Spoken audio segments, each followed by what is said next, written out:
What's in this van is not from Japan. The 572 Hemi is back.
The 572 Hemi is back, and you might be wondering why it's back. Well, if you didn't see the dyno video on this when it was in the car, I recommend you to go search through our history, find that video, check it out. In that dyno video, the evil gremlins came out heavy. They were fighting Adrian and Danny big time, so they called it quits. And when we brought the car back here, we did discover a few things. There was a leak at the back of the engine. Upon looking deeper into that, pulling that dipstick out, brown cream. Your head, first thing it goes is like, we blew the motor. Head gaskets are gone.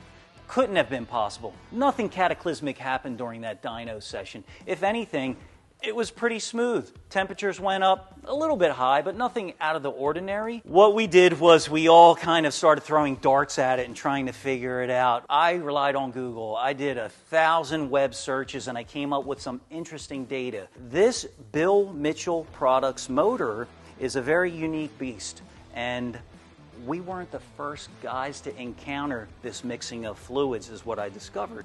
So looking into it further and further, doing more search terms, I found out that the World Products block, Bill Mitchell Products, same motor, same bottom end, has a specific head gaskets that's made by Cometic.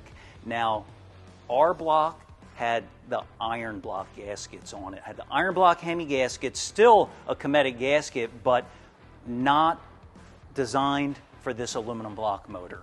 After making that discovery, got on the phone with Hawaii Racing. First question out of their mouth, do you want us to set up a tow or do you want us to bring us the motor? We pulled the motor, we took it back to them, explained the situation about the head gasket, part numbers mismatched. They verified it. Those were indeed iron block gaskets on the motor. They ordered the custom made, because you gotta custom order them. They're not an off-the-shelf item. Took 2 weeks. During that 2-week time, Hawaii did what they do best. They tore the motor down completely, did a full inspection on it. Spec'd the heads, spec'd the deck, went ahead a step further, replaced all the bearings, replaced all the studs, did a full reassembly. Head gaskets came in, got those things on, tightened down those heads to spec. Everything fresh and perfect as it was from the day we originally got it from them. So at this point, everyone's still hyper concerned about it, right? Nobody wants to tear this motor down. Nobody wants to have anything go bad on the next dyno session. So what they did was they put this on their engine run-in stand.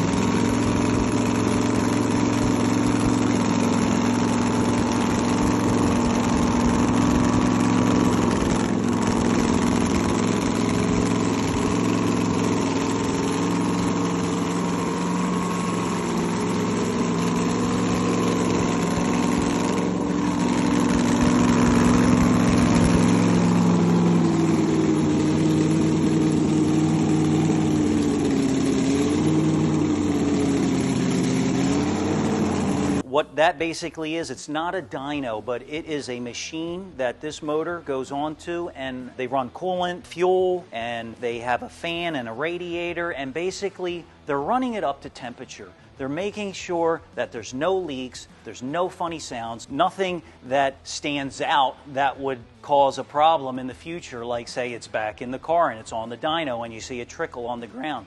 They got it out of the way for us right then and there. So again, huge props to Hawaii Racing. You know, they're just a stand-up kind of shop. And whenever you go down the path of building something with such magnitude like this charger build that we're undertaking, you are going to run into some obstacles that you didn't plan on, right? But if you got a good crew behind you, like we do, we take care of it, and now we're moving on to that next step. This motor is going back into the car next week. We're going to put that mammoth of a supercharger back on top of it, and speaking about the car, it is beautiful. It got painted over the past 2 days, and it is just glass again. And if you didn't catch the last video of, well, why did it get repainted? Check it out now, because Daryl goes a deep dive into it of, you know, all the little nuanced defects that can pop out of 1970s B-Body Mopar. I'm going to pass it over to Daryl, and he's going to go into more details about that.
Thanks, James. Now that you guys have been brought up to speed on the engine, I'm going to bring you up to speed on the body. As you can see, it's back from the paint shop. Literally, the paint shop was just right over there. And look how beautiful it is. It is properly laser straight. The amount of work that went into this, as you know, Chargers have extremely large body panels. The quarter panel is huge, the fenders are huge, and it's just absolutely necessary that you block the hell out of it. I noticed when it was up on the lift, the rockers were a little wavy, and I thought, you know what? When and if we respray this car, I want to address that. And so since we decided that's what we were going to do, we addressed it. And the other thing we did, you know, my favorite thing in the whole wide world is drip rail moldings. What about drip rail molding? Drip rail moldings, the drip rail molding, drip rail moldings, drip rail molding, drip rail moldings. Drip rail moldings on the A-pillar, drip rail moldings, saying, hey, we're getting too much drip rail molding. Drip rail molding, this drip rail molding's on in this scene, entire drip rail molding on the upper portion is missing. Screw it, we're gonna go with full drip rail moldings. We ended up replacing these with a better quality drip rail molding. On a side note, if you guys go back and look at the first movie, you'll see several versions of this car. And in a few scenes, there are no drip rail moldings. And in other scenes, there are drip rail moldings. All the little flaws that existed previously have been addressed. And looking over this car, I am just so delighted to see it as straight as it is. Joe did an amazing job on it. Did you guys notice the license plate on this car? You maybe recognize that license plate. So that's about it in terms of the details of the paint and bodywork on this car. My God, look at this. Look at this body. It's insane. I'm upside down, aren't I? I'm upside down. Now comes the good part, the reinstallation of that behemoth engine. Every time I look at this thing, I'm in awe. The shock value, I don't know if it comes through on camera or not, but this thing is humongous. Wrap your head around it, right? And I've said it before, I'll say it again, 3 5-inch throttles. I mean, look, this thing, a big and ugly, it is designed for a much larger blower. We're running at 871, so the reason why we couldn't get this thing to idle properly was because too much air going in. I just want to show you, if you can get a quick zoom on this, Enderley 1471, okay? Now, I'm pretty sure that 1471 designation means it is designed for a 1471 blower. This is an 871 blower. There's a pretty big differential going on there. Trying to limit the amount of air going through here is very difficult. Danny and Adrian fiddled with this thing to no end, trying to get that idle to come down to no success, right? Can you loosen these so that you can adjust it? I mean, maybe we could, but I think I did that already. I closed it and but shit is super open on the top. Yeah, it's idling very high. That's why I'm like, what the hell's going on?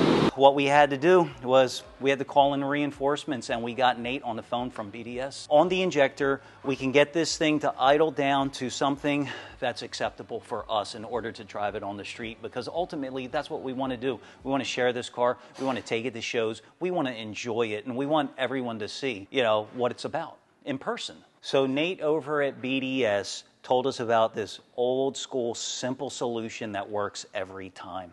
There is a block-off plate, nothing that you can see, it's internal in the injector. There is a block-off plate inside here that trims off 1/3 of the volume of the injector. So it's not blocking anything, those throttles fully open, and you can clearly see down the throat of this beast still, but the result is 1/3 less volume going in there. So hopefully that's going to allow us to get that idle down to a reasonable level where we can still drive it around on the street. Although we would like to do something killer trick with progressive throttles and things like that, this is reliable.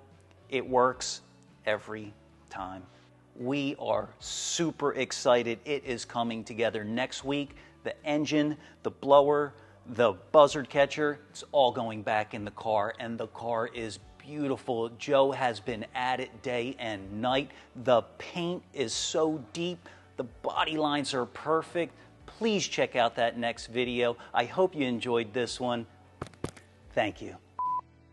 Microphone checka. 1, 2, checka. How do you pronounce it? Apexi. No. Apex I. Apex integration, but the abbreviation here throws you off. Yeah. There's no more talking. I have no idea what you're talking about. I know Alex always says apexy, right? And I've always said apex, you know. This I threw me off because I'm old school, and I remember when there was no I, and then they threw the I in there along the way. If you look at that file footage from the D1 from our last video where we were showing Are you serious? Yes, the car giveaway. If you look at the car, the actual Formula D car going around the track, there's no I, right? So I will always forever say apex. Oh! Yeah, because we got the 6'5" guy that walks by me. That dude Make is anyone no look taller than short. Like 5'6". You're that short. Now I'm becoming shorter. Look who's back 2 weeks in a row, baby. So our friends at Apex I Integration. The Kraken. Because we overnighted some parts from Detroit. We had to go pick them up at the depot. We're going to pull it out of the van. The 572 Hemi is back, and we couldn't be more excited. That didn't sound very exciting. Dyno for the first time, and they were working on getting an idle. I gotta say that with a straight face. Okay. I'm gonna pass it over to the OCD bald guy, and he'll make it rain.